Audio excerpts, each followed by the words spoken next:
As a woman in her later 20s trying to figure life out, let's talk about some other women in their 20s trying to figure life out.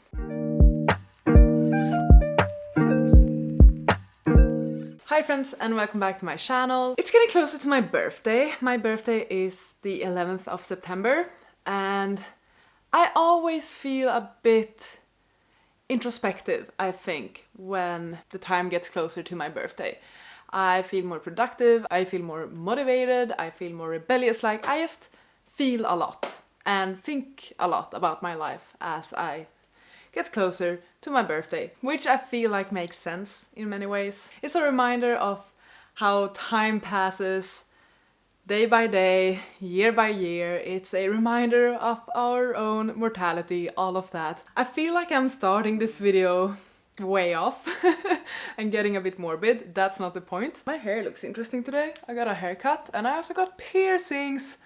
That's what I'm saying. Feeling more rebellious when I'm getting closer to my birthday. I have 2 new piercings. This little one and then a rook in here somewhere. This is a video where I'm gonna chat about some books that are about women in their 20s trying to figure out life. As a disclaimer, many of these books I read a while ago, so I don't actually remember much about them. And I might not have the most thorough reviews of them. Also on top of that, many of these are not like standout favorites for me. It's more that they are all in the same sort of category of this theme that we're talking about today. Yeah, and the title of this video is books that are not just Sally Rooney. Don't get me wrong, I've read some Sally Rooney books. I really like Normal People actually and have considered to reread it.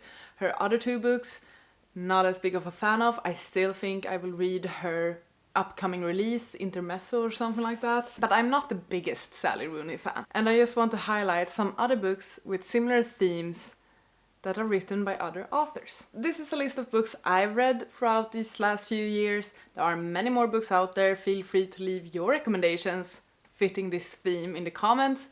But yeah, let's just chat about some books. The number 1 author I think of when thinking about authors similar to Sally Rooney is Ottessa Moshfegh.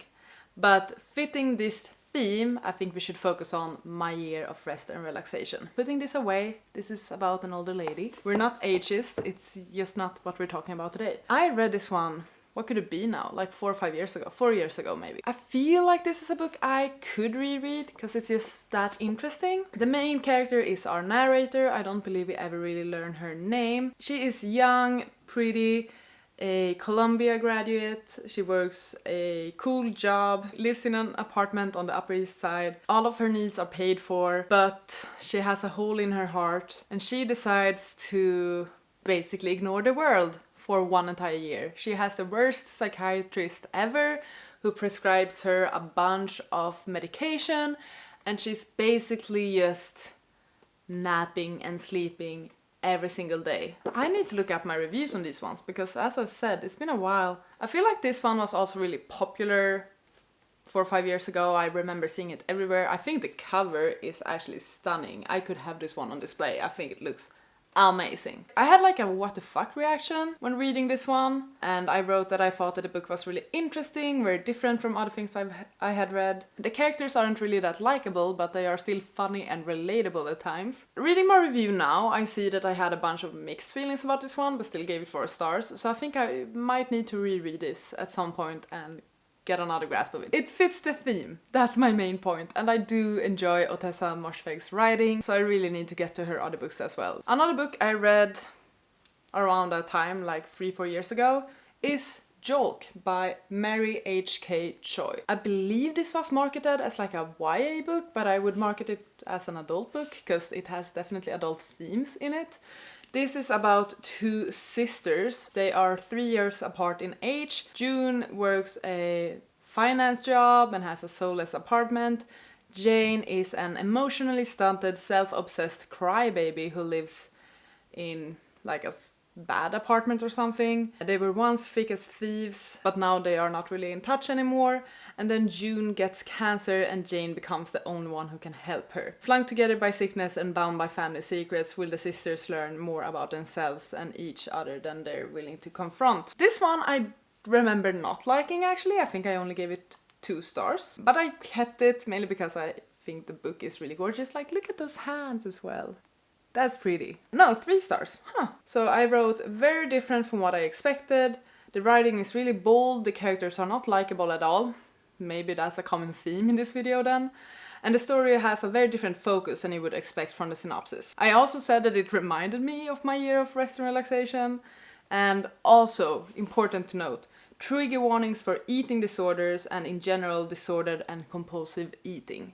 So just keep that in mind. That I remember that being quite a central theme in this one. But otherwise we're following mainly Jane, as she's just like stumbling through life, through relationships, bad jobs, family, drama. It's messy. Once again, the characters are unlikable. Keep that in mind with most of these books I'm talking about. It's not really characters that are charismatic and that you are naturally drawn to. But I do feel like that rawness in some ways is what makes many of these characters relatable, because they are human and messy. Next up we got Luster by Raven Leilani. Another 3-star for me. Like many of these books I don't particularly love, but there's still something about them and their themes that speak to me. So with Luster I wrote that, once again I was very conflicted about it. Another theme in this video I guess. I like the writing and the storytelling, but I struggled with the actual story. Characters are not likable and I felt like the way they acted was just very extreme and odd and too out there. And also there isn't really much plot. So if we read the plot, it's about Eddie who's just trying to survive. She's messing up in her dead-end admin job, is sleeping with all of the wrong men and has failed at the only thing that meant anything to her, which is painting. She starts dating Eric, a white middle-aged archivist with a suburban family. Oh yeah, he and his wife is in an open relationship from what I remember. So she sort of joins that relationship. So yeah, they have sort of agreed on an open marriage and they have an adopted black daughter. As if navigating the constantly shifting landscape of sexual and racial politics as a young black woman wasn't already hard enough, with nowhere else left to go, Eddie finds herself falling headfirst into Eric's complicated home and family life. Razor sharp, provocative, and surprisingly tender. It's about Eddie getting involved with this man who's got a family, is married, and just a lot about the differences for them, as he is a middle-aged white man with like a solid job and she is a young black woman with an unstable life situation basically. I don't really remember that much about it, but I apparently liked it enough to keep it. And I do remember that I really did like how it was written. It's sort of written in like paragraphs in a way that makes it quite an interesting read, I would say. Keep this in mind, if you've clicked on this video, you might enjoy this. Next up on this list of women in their 20s trying to figure out life, we've got Assembly by Natasha Brown. I believe it was another 3-star. This book is also sort of a coming-of-age book, and I believe this is another unnamed narrator. She is a black British woman. She is preparing to attend a lavish garden party at her boyfriend's family estate set deep in the English countryside. At the same time, she is considering the carefully assembled pieces of herself. As the minutes tick down and the future beckons, she can't escape the question, is it time to take it all apart? This is a fairly short book and it's written once again in quite an interesting way, like a lot of spacing. Sometimes a paragraph is just like a sentence. From what I remember, this woman is basically contemplating whether or not she should break up with her boyfriend because of how different they are and how much she feels like she doesn't really fit into his family and his life. I might be making things up now. I might be thinking of another book, something along those lines. I have tabbed it as well, like I've tabbed most of these books actually. Most of these also have very interesting takes on our society, on politics, things like that. If you're interested, this is actually a very quick read, and I do think I might reread it at some point. Like all of these books I feel like I could reread, because I do think that as I myself age and get older, I might appreciate their stories more and more. Another book I want to really shout out that I don't own physically, I listened to it as an audiobook. I have been very interested to pick it up physically and reread it, and that is Eleanor, Oliphant is Completely Fine by Gail Honeyman. This one is another obscure one, but a great book. When I listened to it, I gave it 3 stars.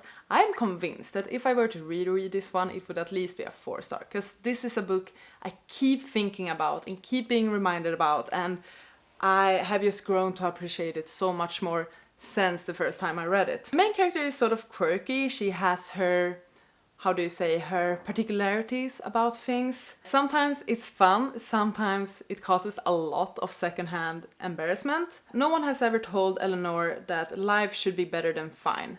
She struggles with appropriate social skills and tends to say exactly what she's thinking. Nothing is missing in her carefully timetabled life of avoiding social interactions where weekends are punctuated by frozen pizza, vodka, and phone chats to mommy. But everything changes when Eleanor meets Raymond, the bubbling and deeply unhygienic IT guy from her office. When she and Raymond together save Sammy, an elderly gentleman who has fallen on the sidewalk, the three become the kinds of friends who rescue one another from the lives of isolation they have each been living. And it is Raymond's big heart that will ultimately help Eleanor find a way to repair her own profoundly damaged one. And yeah, it's just very interesting to follow Eleanor and also to learn her history and why she is the way she is. I feel so warmly about this book, even though it's once again like 4 years since I listened to it. And as I said, I'm convinced that if I were to read this physically, I would rate it so much higher. It's something about it that has just stuck with me. I really, really appreciate this book. Next book I want to mention is really good actually, by Monica Hasey. It's about this woman who is in search for joy and meaning in the wake of an unexpected breakup. She's broke, her graduate thesis is going nowhere, her marriage only lasted 608 days, but at the ripe old age of 29, Maggie is determined to embrace her new life as a surprisingly young divorcee. She has time to take up 9 hobbies, eat hamburgers at 4 a.m. and get back out there sex-wise. With the support of her friends and group chats, she heads out into single life, intermittently dating, occasionally waking up on the floor and asking herself tough questions along the way. So what I remember from this one is that we sort of follow Maggie as she is putting herself out there, trying to live this single divorcee life. And it sort of do get repetitive, like her actions and the consequences, but it's told in a very fun way. I don't feel as strongly about this one as with other books, but I remember it being an entertaining read, and I'm certain that it could relate to many other people, so I really wanted to mention it. Next, I'm gonna share a few non-fictions. So first I want to talk about like the book for women feeling lost in their 20s, and that is Everything I Know About Love by Dolly Alderton. This book I first listened to as an audiobook. I have since purchased it, as you can see, and am aiming on reading this one at some point because I adored it that much. Once again, a case of I first rated it 4 stars. I think that on a reread I would probably give this one 5 stars. Now this is a memoir by Dolly Alderton. She is known for a column that she wrote in Sunday Times, and this is sort of her memoir or her story about figuring things out in her 20s. She shares a lot of life experiences with the reader and lessons she have learned from that. She definitely highlights the importance of female friendships, which I adored. She shares stories about dating, about friendship drama, about different apartments, about struggling financially, about the jobs she has had and things like that. And I thought this was a great read, and I am dying to read more of her writing actually. I know she has another nonfiction, which I believe is a collection of her columns basically from that newspaper. I also know that she has a novel called Ghost, which I need to get to. I highly recommend this one to everyone. I thought it was amazing. Let me look at my review of it actually. I basically wrote that the author's personal development was so satisfying to follow, and I really appreciated all the lists and the conclusions of this memoir. So I remember that on occasion throughout this book she lists things. For example, here we got reasons to have a boyfriend and reasons not to have a boyfriend. 28 lessons learned in 28 years.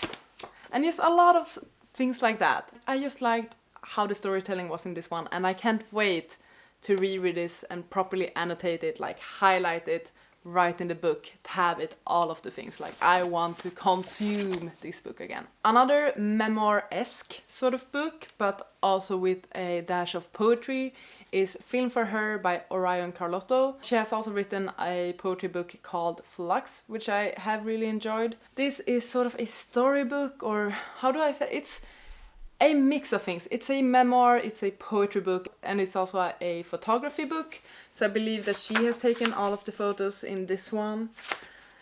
So there's a lot of images and things, and then there are stories about her life growing up, things she has learned while living abroad. Here we have like a writing about 5 p.m. in my Brooklyn apartment. I know that Orion has a following from YouTube and stuff, and also on Instagram. I think she's a really interesting person. A bit of a different book compared to the other books I've talked about today, but definitely worth checking out if you enjoy these sorts of books more, like poetry and photographies and people's life stories and art. And then my final non-fiction recommendation, which is another memoir. This might be a bit out there, a bit unexpected, but I want to say that figuring out your life in your 20s is not necessarily just depressing or awkward or scary or things like that. It can also be fun, thrilling, odd, unexpected, and a memoir that quite brilliantly showcased this actually, and just the attitude in it overall. What I'm talking about is the memoir Down the Drain by Julia Fox. Now this is a memoir that is so out there, like don't listen to this one on speakerphone. I had such a great time with it, and I really liked Julia Fox's voice in this one. And I sort of feel like Julia Fox has done everything throughout her 20s. There's nothing she hasn't done, really. I love how unapologetic she is about that, how freely she speaks about her experiences and her attitude about it. And I find it inspiring. My review of this was, this one is wild. In the synopsis of this, it also says that she captures the transition from girlhood to womanhood to motherhood, family and friendship, sex and death, violence and love, money and power, innocence and experience. It's all here in raw, remarkable and riveting detail. Really recommend this one if you're into like celebrity memoirs. I definitely recommend you to check these books out. They are different than your typical genre types of books, but they will definitely give you some food for thought, and even if you don't enjoy them, they're gonna stir some sort of emotion in you, be it anger, disappointment, annoyance, anything like that. And perhaps they might just give you a bit of help in figuring life out. Talking about them now, I'm certain that I'm gonna reread at least half of these in a near future. Please let me know if I've inspired you to pick up any of these books, and also feel free to share if you have read any of them already and what you thought of them. Thank you so much for watching this video. Please take care, and I'll see you on the next one. Goodbye! I forgot I had a piercing. You gotta just go for it. Don't think about what comes after or what